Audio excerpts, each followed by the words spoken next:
Hi, I'm Matt Cope, Training Director for Kennelwood Pet Resorts, and this is another segment of Behavior Basics.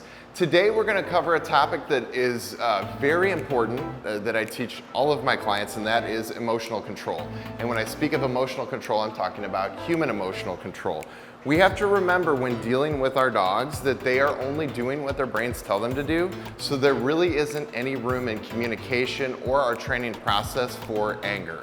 I always tell people, if you're feeling angry with your dog, put them away, get away from them, because we need to wait until we can find a way to train happy.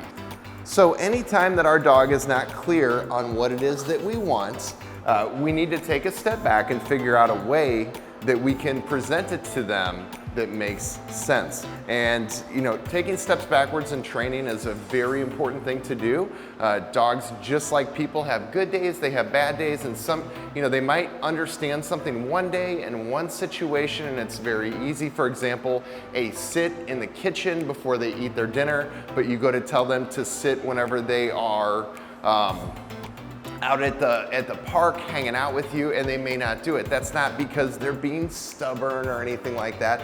They just don't know that particular command in that context. So we need to be very patient and help them through that process. And just remember, never train angry. It's always important, Sente, that we are rewarding our dogs whenever they make good decisions, very nice, and that we are very patient with them if they're not making the right decisions. If we get all wound up and angry, it just causes confusion, conflict, and a lot of times that causes, in turn, anxiety and distress in the dog, which we don't want to do. We want to keep that as low as possible.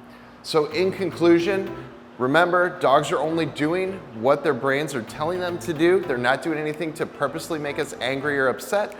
They have to make mistakes to learn. And most importantly, if you find yourself frustrated with your dog, stop training at that point. Maybe even go play ball with your dog for a few minutes, or just kind of hang out with them or put them away, and then wait until you're in a very happy, fun, positive state of mind before you start that training process again. Thanks for joining us for this segment of Behavior Basics by Kennelwood. If there's any topics that you'd like to see, please contact us on social media, and we'll see you next time.